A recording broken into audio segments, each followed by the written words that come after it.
ನೋಡಿ ನಮಗೆ ಒಂಥರ ಫೀಲ್ ಆಗ್ತಿದೆ. ಇದ್ರೊಳಗೆ ಕುತ್ಕೊಂಡು ಇದು ಹೋಗ್ತೀವಿ. ಆಮೇಲೆ ಅಲ್ಲಿ ಟೈಗರ್ ಇಂತ ಈಗ ಹೇಳ್ರಿ ಈ ಫಾರೆಸ್ಟ್ ಬನ್ನಿ ಹೇಗಿರುತ್ತೆ ಅಂತ ನೋಡೋಣ. ಆಂಟಿ ಸೆಲ್ಫಿ ಸ್ಟಿಕ್ ಕನೆಕ್ಟ್ ಮಾಡ್ತೀನಿ ತಡಿಯಪ್ಪಾಜಿ. ಎಲ್ಲರಿಗೂ ನಮಸ್ತೆ. ನಾನು ನಿಮ್ಮ Geeta Ninganagoud. Welcome to my YouTube channel. ನೋಡ್ರಿ, ಉಳಿಗೆ ಹೋದಾಗ ನಿಮಗೆಲ್ಲ ವಿಡಿಯೋಸನ್ನು ಶೇರ್ ಮಾಡ್ಕೋತಾ ಬಂದೀನಿ. ಈಗ ನಾವು ಒಳಗೆ ಚಾರಣಕ್ಕೆ ಹೊಂಟೇವಿ. ಅಂದರೆ ಒಂದು 3 ಪ್ಲೇಸಸನ್ನು ನೋಡ್ಕೊಂಬರಕ್ಕೆ ಹೊಂಟೇವಿ.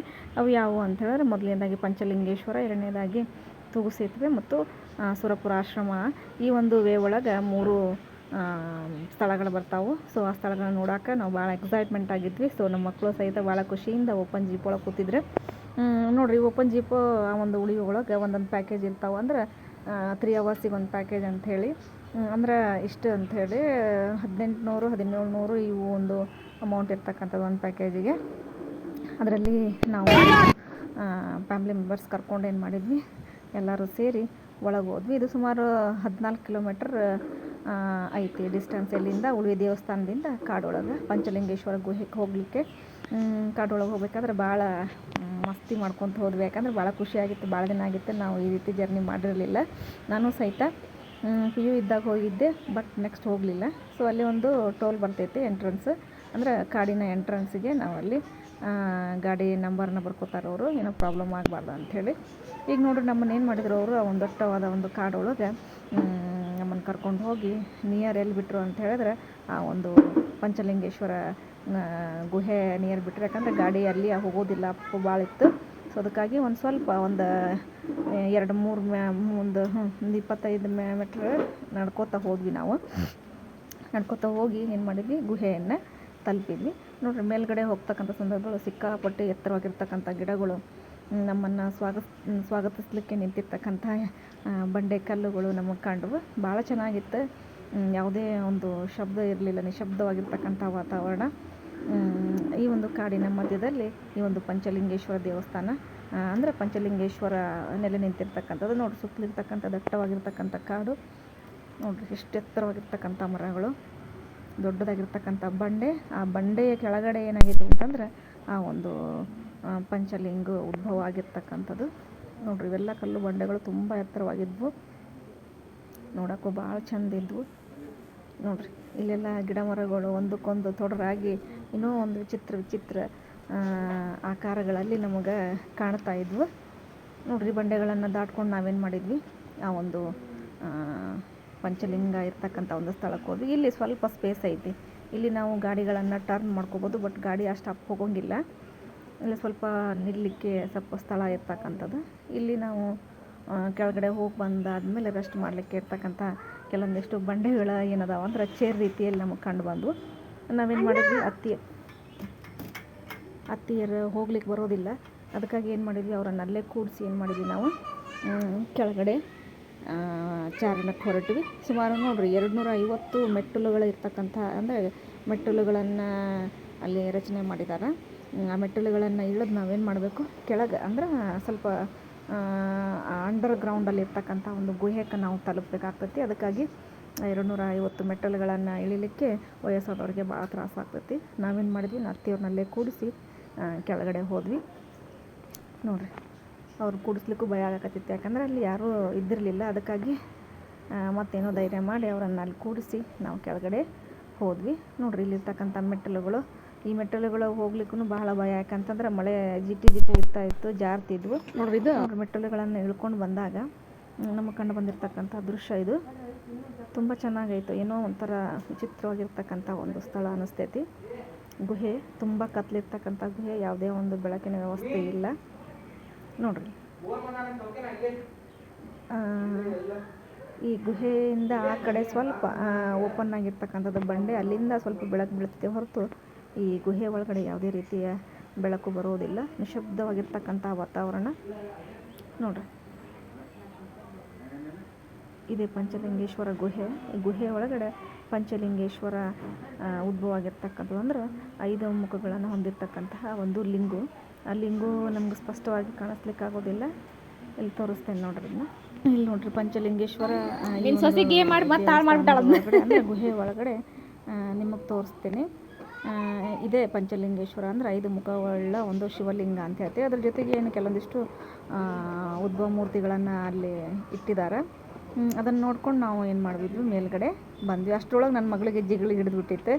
ಸೊ ಆಕಿ ಭಾಳ ಜಿಗಳಿ ಕಾಲೊಳಗೆ ಹೊಕ್ಕೊಂಡಿದ್ರಿಂದ ರಂಪಾಟ ಶುರು ಮಾಡಿಬಿಟ್ಲು. ಪಾಪ ಅವರ ನಮ್ಮ ಜೊತೆ ಬಂದಿರತಕ್ಕಂಥ ಕಪಲ್ಸ್ ಏನು ಮಾಡಿದ್ರು ಅದನ್ನು ತೆಗೆದ್ರೆ ಅಷ್ಟರಲ್ಲಿ ಸ್ವಲ್ಪ ಬ್ಲಡ್ಡನ್ನು ಹಿಡ್ಕೊಂಡ್ಬಿಟ್ಟಿತ್ತು ಅವಳಿಗೆ.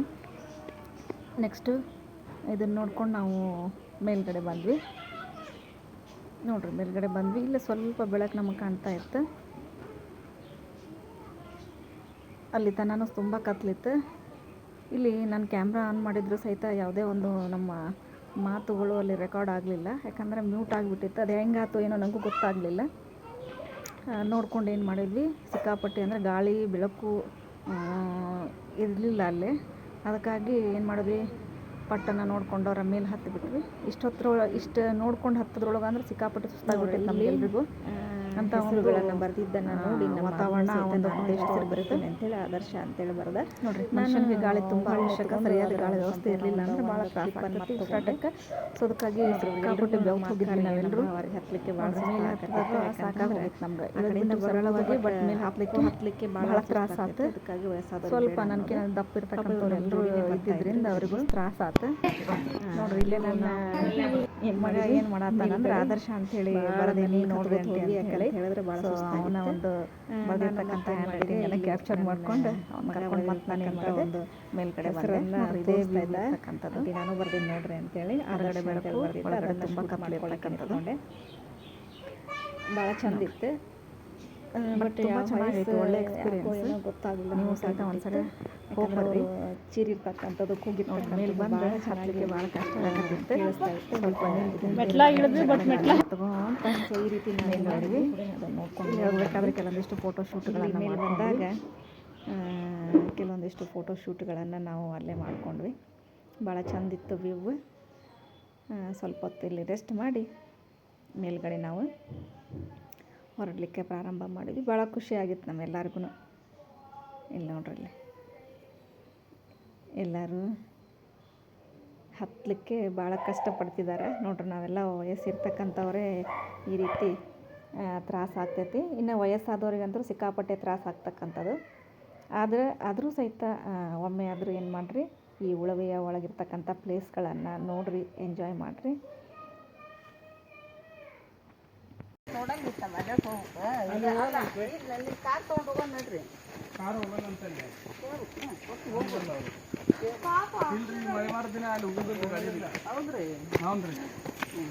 ಚಿಲ್ಮೆ ಹೊಂಡಕ್ಕ ಸೇತುವೆ ಮಸ್ತ್ ಐತೆ ನೋಡಿ.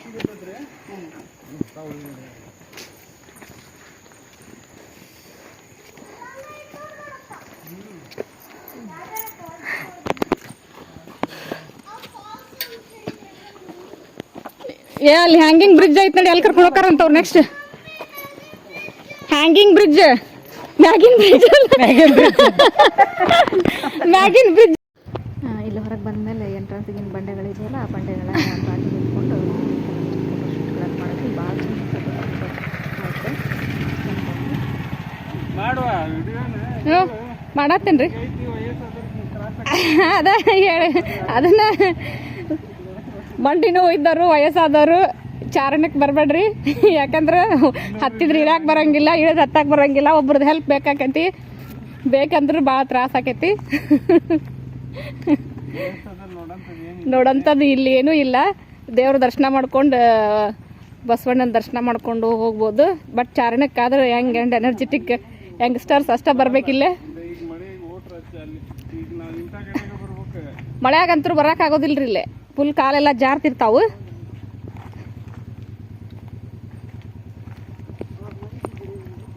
ಬಾಯಾರ ಹೆಂಗೈತಿ ಮೆಲ್ಲಕ್ರಿ, ಈ ಕಡೆ ಅರ್ಜಿ ಕರ್ಕೊಂಬರ್ಬೇಡ.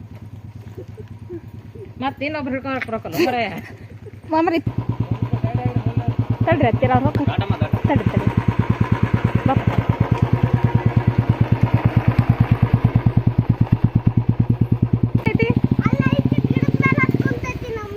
ನೋಡ್ತಾ